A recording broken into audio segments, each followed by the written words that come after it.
Vous dites que le communisme n'a pas réglé tous ses comptes. Il est mort, mais il n'a pas réglé tous ses comptes. Quelle est la situation en Roumanie? Comment peut-on voir l'éternel retour de PSD, par exemple?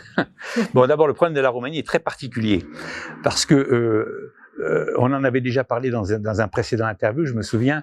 Vous êtes le seul pays, grosso modo, où le plan qui était prévu, je dirais, par le KGB. Je dis par le KGB, là, je dis bien, je ne dis pas par la Securitat, hein, je parle du KGB, je sais de quoi je parle, à Moscou, était justement de remplacer, dans la perspective gorbatchevienne, de perestroïka, etc., de se débarrasser des vieux sbires en Allemagne, etc., et ici chez Ceausescu, hein, pour instaurer un communisme à visage humain, comme on pourrait dire, hein, et faire des réformes qui auraient attiré les Occidentaux, l'argent, etc. Et comme ça, on sauvait le système. C'était ça, le programme. Ça a loupé partout parce que, alors là, encore, quelquefois, justement, c'est ça qui est formidable, c'est quand on oublie le peuple, il se rappelle quelquefois au bon plaisir des dirigeants. Et les peuples polonais, les peuples tchèques, tchécoslovaques, les peuples hongrois, ont déjoué ce plan. Bon.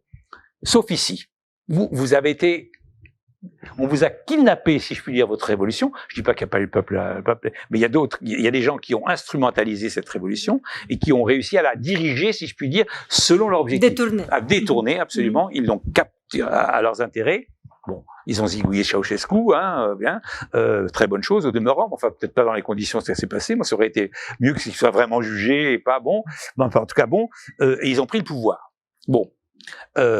Dans les autres pays communistes, ex-communistes, pardon, il s'est déjà passé un phénomène qui a pourri le système, mais chez vous, ça a super pourri le système. Je m'explique. Dans les autres pays ex-communistes, on a hésité à faire ce qu'on appelle la lustration. Ça a existé, mais elle n'a pas été menée vraiment à fond. Et de fait, beaucoup de communistes ont réussi à se reconvertir, hein, en hommes d'affaires, en sociodémocrates d'abord, et la grande responsabilité des sociodémocrates au niveau européen, je parle des vrais sociodémocrates, des socialistes français, des travaillistes anglais, etc., a été d'accepter tous ces gens-là sans leur demander de passeport, sans rien dire, ah, vous êtes, donc on a oublié leur passé communiste et venez chez nous, voilà. Donc ces gens se sont refait une virginité politique, si je puis dire. Bon, donc c'est pas la première chose. Beaucoup de filières économiques qui étaient aux mains du système communiste, des polices politiques, mais aussi des hommes d'affaires qui étaient liés au parti, etc., ont été sauvegardés. Hein, donc, d'où la corruption d'ailleurs qu'il y a dans tous ces pays-là. Hein, bon, donc c'est encore vrai en Pologne, c'est vrai encore en République tchèque, c'est vrai en République slovaque, c'est vrai en Hongrie encore. Il y a énormément de corruption en Hongrie, hein, on n'en parle jamais, mais enfin, sous le régime de M. Orban, il y a beaucoup de corruption. Hein, bon, par rapport aux critères occidentaux, vous êtes des pays où il y a énormément de corruption. Soyons clairs. Mais vous êtes super. Vous avez, compte tenu de ce qu'on a dit auparavant, c'est-à-dire où justement la révolution populaire a été capturée, si je puis dire, ou kidnappée par un gang, hein, donc vous avez hérité, et vous subissez encore 30 ans plus tard de cette histoire-là, où rien n'a été réglé, la lustration n'a pas été faite, et là encore une fois, excusez-moi, parce que moi je suis pas, je n'ai comme je le dis d'ailleurs en introduction, je ne sais pas si vous avez lu le petit papier que j'ai écrit spécialement pour les Roumains sur sur penser le communisme, sur mon introduction que j'ai écrit pour vous, pour le lectorat roumain. Moi, j'ai la chance de jamais avoir vécu ce système, etc., etc. Donc, j'en suis très heureux. Mais donc, moi, ma charge à moi en tant qu'intellectuel, si je puis dire, occidental, c'est de comprendre notre responsabilité, si je puis dire, notre responsabilité de notre aveuglement, etc. Donc, la grande erreur encore des Occidentaux, parce que décidément nous les accumulons, et vis-à-vis du communisme, nous avons cessé d'accumuler des erreurs au fil des décennies, hein, et c'est encore vrai dans l'après-communisme.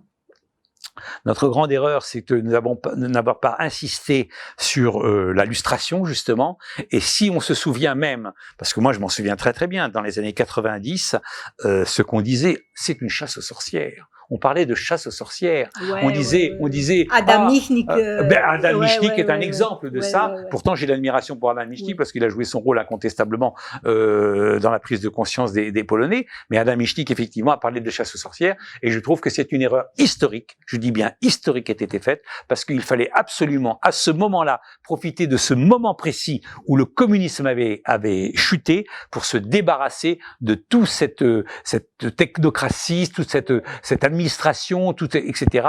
Et à ce moment-là, on pouvait éventuellement repartir, pas forcément de zéro, parce qu'on n'en parle jamais de zéro, mais on pouvait au moins espérer sortir véritablement du communisme. Alors, on est sorti du communisme. La Pologne d'aujourd'hui n'a rien à voir avec ça, on entend bien. Mais il y a quand même des mécanismes de pourrissement. L'appareil qui est là, et des gens qui en profitent, et cette corruption dont on a parlé, qui est quand même un frein considérable aux affaires et au chiffre, non seulement au chiffre, mais au niveau de vie, pardon, c'est ça que je voulais dire, qui est quand même un frein considérable au niveau de vie de la population.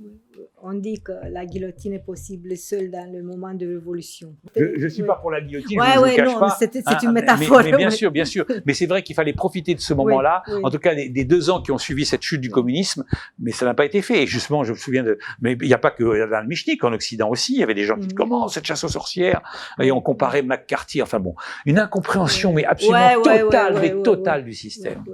Mais c'était une toute autre chose aux États-Unis. Oui.